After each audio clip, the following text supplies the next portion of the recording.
Hello friends, I am Raj Shekhar and I welcome all of you in this session. Before starting it, I request each and everyone to subscribe the channel and share the video. Let's start the session now. आज हम बात करने वाले हैं session number 4 जो कि हम lost spring का देख रहे हैं, जिसमें दो कहानियां थी। एक कहानी साहिब आलम की थी और दूसरी कहानी मुकेश की थी। तो मुकेश की कहानी को देखते हुए हम उसका एक सेशन जो है कर चुके हैं। तीसरा सेशन में उसको हम कवर किए थे। आज जो उसका चौथा सेशन जो है हम करने जा रहे हैं और कहानी को आगे ले चलेंगे। पिछले सेशन में हम पढ़ चुके हैं। यदि आप वो सेशन जो है नहीं देखें तो एक बार जा करके प्लेलिस्ट चेक कर लीजिए, उस सेशन को देख लीजिए, फिर इस सेशन को कंटिन्यू कीजिए। चलिए शुरू करते हैं। कहानी है कि एंड डार्क हटमेट्स। पिछला सेशन आपको थोड़ा सा याद दिला देते हैं। जैसे यही हम पढ़े थे कि जो है जो बच्चे थे, युवा लोग थे, वो क्या कर रहे थे, चार चक्के वाला जो ठेला था उस पे जो है चूड़ियां लाते थे और पतली पतली गलियों में उस टाउन के गंदे से टाउन में जो है बेचने के लिए निकलते थे। इसके आगे जो हमको देखना था। And in the dark hutments यानी कि झोपड़ियों की बात करिए, अंधेरी कोठरियों में, नेक्स्ट टू लाइन्स यानी कि लाइन के उस पार, आप फ्लेम्स ऑफ फ्लिकरिंग यानी कि कुछ जो है फ्लिकरिंग करते हुई जो है लौ आती थी, फ्लेम आती थी, दिखती थी। यानी कि सड़क के उस पार झोपड़ियों में, सड़क के उस पार छोटे छोटे घरों में लौ दिखती थी, लपलपाती हुई लौ दिखती थी। फ्लिकरिंग मतलब लपलपाती हुई और फ्लेम्स मतलब ज्वाला, लौ। तो सड़क के उस पार जो है झोपड़ियों के अंदर, छोटे छोटे घरों के अंदर जो है लपलपाती हुई जो है लौ दिखती थी। आयल लैंप्स यानी कि तेल से जलने वाले लैंप होते थे। Sit boys and girls with their fathers यानी कि अपने फादर्स के साथ, एंड मदर्स और माताओं के साथ, यानी कि अपने माता पिता के साथ जो है बच्चे वहां बैठे होते थे और क्या करते थे, welding pieces of coloured glass यानी कि रंगीन जो शीशे हैं उनको वेल्डिंग किया करते थे इनटू सर्कल्स, और चूड़ियां बनाते थे। सर्कल मैंने वृत्त बनाते थे यानी कि चूड़ी बनाते थे। अब बेंगल मतलब वही चूड़ियों का सर्कल बनाते थे। यानी कि कहने का मतलब ये था कि जो झोपड़िया थी जो लाइन से उस तरफ थी, उस लाइन में जो है आयल लैंप जो है लपलपाता हुआ नजर आता था और वहां पर बच्चे और बच्चियां अपने माता पिता के साथ बैठे थे और शीशा जोड़ने का काम करते थे और चूड़ियां बनाया करते थे।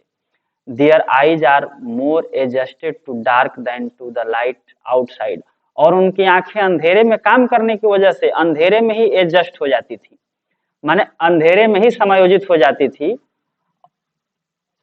Then to the light outside यानी कि बाहर लाइट की तुलना में, यानी कि आंखें जो है अंधेरे के प्रति जो है अभ्यस्त हो गई थी। That is why they often end up losing their eyesight before they become adults.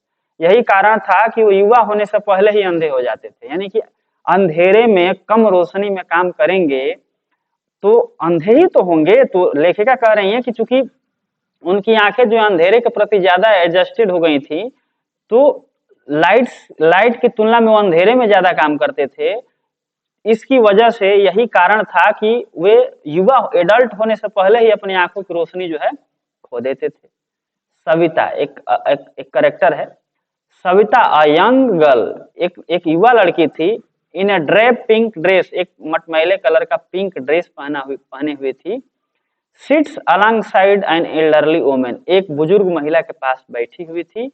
Soldering pieces of glass, और ग्लास के टुकड़ों को जो है जोड़ रही थी, यानी कि चूड़ियां बना रही थी एक बुजुर्ग महिला के पास बैठ करके। सविता के बारे में बात आ गई।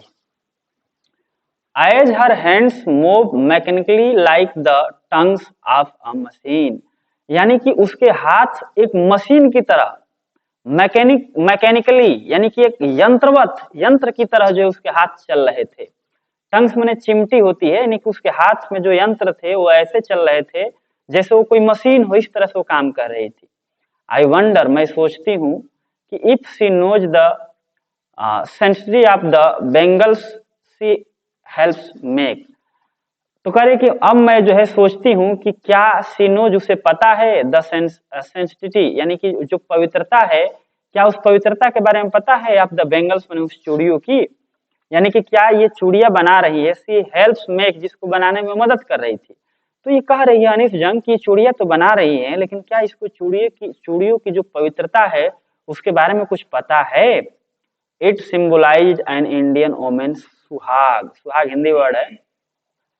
तो कहने का मतलब है कि इट सिंबलाइजेज, यह प्रतीक था, यह प्रतीक होता है एन इंडियन वोमेन सुहाग, यानी कि इंडियन महिला के पति का, सुहाग का प्रतीक होता है।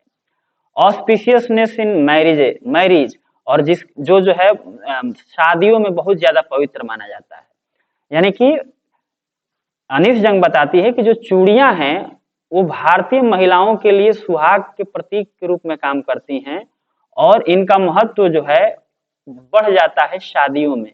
ये शादियों में बहुत ज्यादा पवित्र मानी जाती है, विशेष मानी जाती है। It will dawn on her suddenly, यानी यह जो है अचानक ही उसके ऊपर डाल दिया जाएगा। वन डे माने एक दिन अचानक ही उसके ऊपर डाल दिया जाएगा। When her head is draped with red well, और जब उसका जो है सर एक जो है लाल घूंघट से ढक दिया जाएगा। ये सविता की बात जो अनिस जंग कर रही कि जो सविता चूड़ियां बना रही है और उसके हाथ में जो चिमटी है, जो चूड़ी बनाने का यंत्र है, मशीन की तरह चल रहा है, ये चीजें देख करके अनिस जंग कहती है कि क्या ये चूड़ी बना तो रही है, लेकिन क्या इसकी पवित्रता और ये किस चीज का प्रतीक है, इसको मालूम है कि नहीं है? तो अनिस जंग बताती है कि ये जो है औरतों के सुहाग का प्रतीक होता है और शादियों में इसका विशेष महत्व होता है। और ये कह रहे हैं कि एक ना एक दिन जो है ये चीज जो है उसको डाल दिया जाएगा, उसको दे दिया जाएगा चूड़ी उसको, और उसके ऊपर जो है एक रेड वेल, एक जो है लाल घूंघट जो है उड़ा दिया जाएगा। Her hands dyed red with henna, और उसके हाथों को डाई कर दिया जाएगा, रंग दिया जाएगा। हेना मतलब मेहंदी से, यानी कि लाल मेहंदी से उसका हाथ जो है रंग दिया जाएगा, यानी कि उसके हाथों पर मेहंदी लगा दिया जाएगा। And red bangles rolled on to her wrists, और उसकी कलाइयों पर लाल लाल चूड़ियां जो है पहना दी जाएंगी। She will then become a bride, और तब वह एक दुल्हन बन जाएगी। लाइक द ओल्ड वोमेन, उस जो है बूढ़ी महिला की तरह। बिसाइड हर, उसके जो बगल में थी, वो बिकेम वन मेनी ईयर्स, वो जो वन मेनी ईयर्स माने जो बहुत साल पहले उसके साथ ऐसा हुआ होगा। ऐसा अनिस जंग बता रही हैं कि एक दिन सविता को भी जो है रेड बेंगल्स, लाल लाल चूड़ियां पहना दी जाएगी, लाल घूंघट लगा दिया जाएगा उसके ऊपर, अचानक ही उसको जो है घूंघट में रख दिया जाएगा और वह एक दुल्हन बन जाएगी। जैसा कि सविता के बगल में जो औरत बैठी थी वो कभी दुल्हन जो है बहुत साल पहले बनी थी, ठीक उसी तरह से सविता को भी दुल्हन बना दिया जाएगा। She still has bangles on her wrist, अभी भी उसके हाथों में चूड़ियां थी। जो महिला थी, बुढ़िया थी, उसके हाथों में अभी भी चूड़ियां थी। But no light in her eyes, लेकिन आंखों में रोशनी नहीं थी, आंखों में किसी प्रकार की खुशी नहीं थी। चूड़ियां तो अभी भी उसके हाथ में थी, लेकिन आंखों में कोई खुशी नहीं। ये देखिए हिंदी का सेंटेंस लिखा है कि एक वक्त से शेर भर खाना भी नहीं खाया। कहने का मतलब कि भर पेट खाना खाया हुआ बरसों हो गया, अभी तक याद नहीं आ रहा है कि मैंने भर पेट खाना कब खाया था। यही बात तो महिला बता रही कि एक वक्त से शेर भर खाना भी, एक वक्त से भर खाना भी नहीं खाया।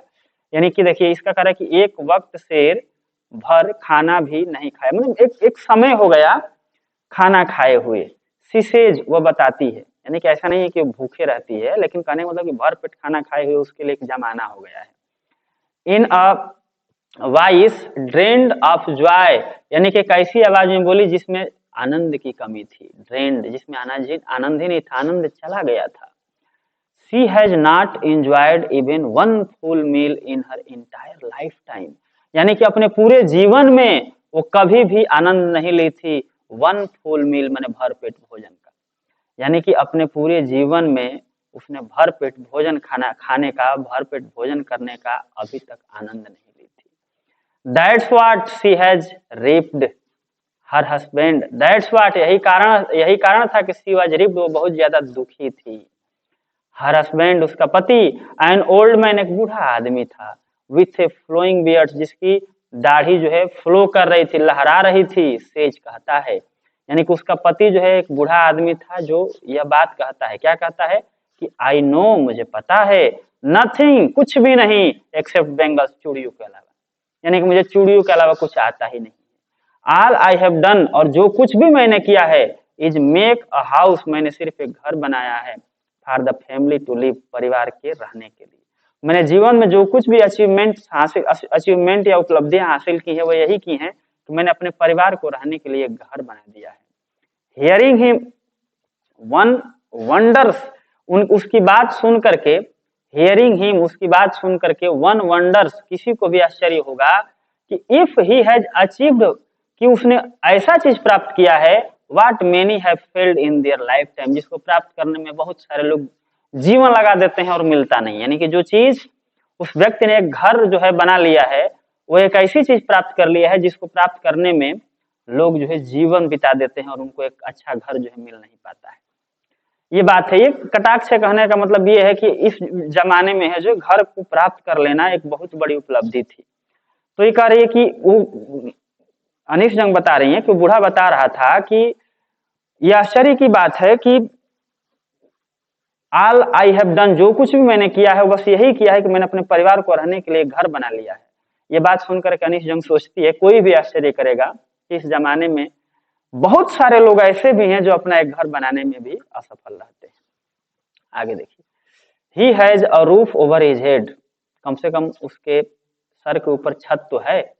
The cry of not having money to do anything except carry on the business of making bangles, यानी कि द क्राई, जो रोना है, ऑफ नॉट हैविंग मनी, कि हमारे पास धन नहीं है, टू डू, करने के लिए, एनीथिंग मैंने कुछ और, एक्सेप्ट कैरी ऑन, जारी रखने के अलावा, the business of making bangles, यानी कि बेंगल्स बनाने का जो कारोबार है उसको। यानी कि लोगों का कहना है वहां पे कि वहां पर यही इसी बात का रोना था कि पैसा है ये नहीं है कि कोई दूसरा कारोबार कर सके सिवाय उसके चूड़ियां बनाने के। यानी कि चूड़ियां बनाने के अलावा उनके पास कोई दूसरा काम ही नहीं था, पैसा ही नहीं था कि कोई दूसरा काम कर पाए। आगे कि not even enough to eat, उनके पास खाने के लिए तो पैसा ही नहीं था, वो कोई बिजनेस कहाँ से करेंगे। रिंग्स इन एवरी होम, हर घरों में सिर्फ रिंग ही रिंग था, चूड़ियां ही चूड़ियां थी। The young man echo of lament of their elders, और जो युवा लोग थे वो इको करते थे, दोहराते थे, लेमेंट, रोना, ऑफ देयर एल्डर्स में जो बड़े रोना रोते थे, यानी जिस बात का रोना बड़े लोग रोते थे कि पैसा नहीं है, पैसा नहीं, हम कुछ कर नहीं सकते हैं, चूड़ियां बनाने के अलावा हमको कोई दूसरा काम आ नहीं सकता है, हो नहीं सकता है, इसी बात का रोना जो है जो नौजवान लड़के थे वो भी रोया करते थे। Little has moved with time it seems, little has moved, बहुत कम परिवर्तन हुआ था, लिटिल मतलब ना के बराबर, little has moved with time, समय के साथ बहुत कम परिवर्तन हुआ था, इट सीम्स, ऐसा प्रतीत होता था, इन फिरोजाबाद मतलब फिरोजाबाद में, यानी कि फिरोजाबाद में समय के साथ कोई खास परिवर्तन हुआ नहीं था। Years of mind numbing toll, यानी कि दिमाग को हिला देने वाला, दिमाग को थका देने वाला जो काम था, हैव किल्ड ऑल इनिशिएटिव, सभी प्रकार की पहल को मार देता था।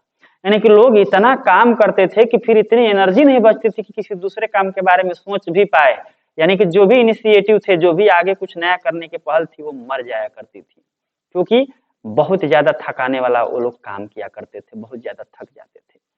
And the ability to dream, और सपना देखने की भी शक्ति उनके यहाँ से चली गई थी, यानी कि उनके पास इतनी भी ताकत नहीं थी कि कोई सपना देख सके। आगे है कि why not organise yourself into a cooperative, यानी कि तुम लोग संगठन क्यों नहीं बना लेते हो। ऐसी बात अनीस जंग जो है कहती है उन लोगों से कि तुम लोग संगठन क्यों नहीं बना लेते हो, संगठित क्यों नहीं हो जाते हो। Why not organise yourself into a cooperative, यानी कि तुम जो है संगठन क्यों नहीं एक तैयार कर लेते हो, एक ऑर्गेनाइजेशन क्यों नहीं बना लेते। I ask a group of young man, मैं नौजवानों के एक ग्रुप से मैंने ये बात पूछा, who have fallen into the vicious circle of middleman who trapped their fathers and forefathers, यानी कि वो घिरे हुए थे। मैंने यंग मैन का एक ग्रुप था, एक समूह था, उनसे मैंने एक सवाल पूछा कि तुम लोग खुद को ऑर्गेनाइज क्यों नहीं कर लेते हो। तो जो यंग मैन थे वो गिरे हुए थे, एक जो है चक्करदार सर्कल में घिरे हुए थे। मिडिल मैन यानी कि जो मध्यम वर्गीय परिवार होता है, जो ट्रैप, जो फंसा होता है हमेशा, देयर फादर, उनके फादर भी फंसे हुए थे, एंड फोर फादर्स मैंने उसके फादर और फोर फादर्स यानी कि उनके पिता भी फंसे थे और उनके पिता के पिता भी फंसे थे। कहने का मतलब ये है कि अनीश जंग कहती है कि मैंने उन लड़कों से पूछा जो एक ऐसे चक्र में पड़े हुए थे जिससे बाहर निकलना उनके बस की बात नहीं थी। उनके पिता भी उसी चक्र में थे और उनके पूर्वज भी उसी चक्र में थे। ऐसी बात जो है पूछती हैं अनीश जंग उनसे कि तुम लोग एक जो है ग्रुप क्यों नहीं बना लेते, ऑर्गेनाइजेशन क्यों नहीं तैयार कर लेते। फिर क्या हुआ, इवन इफ भले ही वी गेट ऑर्गेनाइज, हम ऑर्गेनाइज हो जाएं, भले ही हम जो है संगठन बना लें, लेकिन we are the ones who will be hard up by the police, लेकिन हमें पुलिस के द्वारा हार्ड अप कर लिया, पकड़ लिया जाएगा, बीटन पीटा जाएगा, हैंड्रेड घसीटा जाएगा टू जेल, माने जेल तक। हम ऑर्गेनाइजेशन बना तो लें, लेकिन अगर ऐसा करेंगे तो पुलिस हमें गिरफ्तार कर लेगी, हमें पीटेगी, हमें घसीटेगी और हमें जेल में डाल देगी फॉर डूइंग समथिंग इलीगल, कुछ इलीगल करने के जुर्म में। यानी कि उनको लगता है कि अगर ऑर्गेनाइज होंगे तो ये काम इलीगल है, और ऑर्गेनाइज होंगे तो पुलिस हमको पकड़ लेगी और पकड़ करके हमको जेल में डाल देगी, मारेगी, पीटेगी, तमाम तरह के टार्चर करेगी। देश से उन्होंने कहा। आप जो शिक्षा का लेवल देख सकते हैं कि किस तरह की उस समय गरीबी ने उन लोगों का हाल कर दिया था कि ऑर्गेनाइज होने के लिए, खुद को संगठन बनाने के लिए भी उनके पास हिम्मत नहीं है। देयर इज नो लीडर, कोई नेता नहीं था। एमंग देम माने उनका कोई नेता नहीं था। कौन नेता बनेगा उन लोगों का? No one who could help them, कोई नहीं था जो उनकी सहायता कर सके। सी थिंग्स, चीजों को देख सके, डिफरेंटली मैंने कुछ अलग तरीके से, यानी कोई भी ऐसा आदमी नहीं था जो उनकी जो है कुछ मदद कर पाए और उनकी समस्या को किसी दूसरे नजरिए से देख पाए। Their fathers are as tired as they are, उनके पिता भी उतने ही थके थे जितना कि वो थके हैं। यानी कि क्या नौजवान लोग और क्या बूढ़े लोग, सब जो है थक चुके थे, निराश हो चुके थे कि उनका जीवन में कोई परिवर्तन आएगा। They talk endlessly in the spiral moves from poverty to apathy to greed and to injustice, यानी कि दे टाक, वो बातचीत किया करते थे, इंडलेसली माने अंतहीन, ऐसी बात करते थे जिसका कोई अंत ही नहीं था। इन स्पाइरल यानी कि गोल गोल बात करते थे, यानी कि बात करते थे जिसका कोई सिरा ही नहीं मिलता था।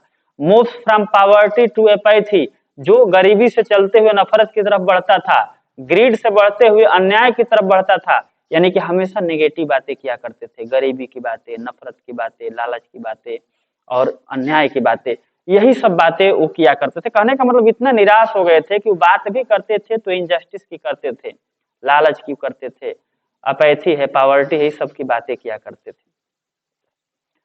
लिसनिंग टू देम, उनकी बात को सुन करके, आई सी, मैंने जाना, मैंने देखा, टू डिस्टिंक्ट वर्ल्ड, दो अलग अलग संसार मैंने देखा। यानी कि उनकी बातों को मैंने सुना, अनीश जंग कह रही है कि जब मैं उनकी बातों को सुना तो मुझे दो अलग अलग संसार नजर आए। एक ऐसा संसार, वन ऑफ द फैमिली, एक ऐसे परिवार का काट जो गिरफ्तार था, जो जकड़ा हुआ था, इन अ वेब, ऐसी जाल में, ऑफ पॉवर्टी मैंने गरीबी की, मैंने दो संसार उसको नजर आया। वन ऑफ द फैमिली, एक ऐसा परिवार जो गरीबी की जाल में फंसा हुआ था। Burden by stigma of caste, जाति का जो है स्टिग्मा लेकर चल रहा था, जाति का कलंक उसके ऊपर था। इन विच दे आर बर्न, जिसमें पैदा हुए थे, यानी कि चूड़िए बनाने वाले लोगों की जाति में पैदा हुए थे, इस जाति का कलंक उनके ऊपर था, बोझ उनके ऊपर था, दबे हुए थे, गरीब थे और गरीबी के जाल में फंसे हुए थे। एक परिवार तो उनको ऐसा, परिवार को देखकर उनको ऐसा लगा कि कुछ परिवार तो ऐसे हैं। और द अदर, और दूसरे तरह का जो संकट वो था कि विशियस सर्कल, एक घुमावदार जो है चक्कर था, आप साहूकार से, यानी कि जो साहूकार हैं, मनी लेंडर, जो उधार पैसा देते हैं, उनका भी चक्कर था।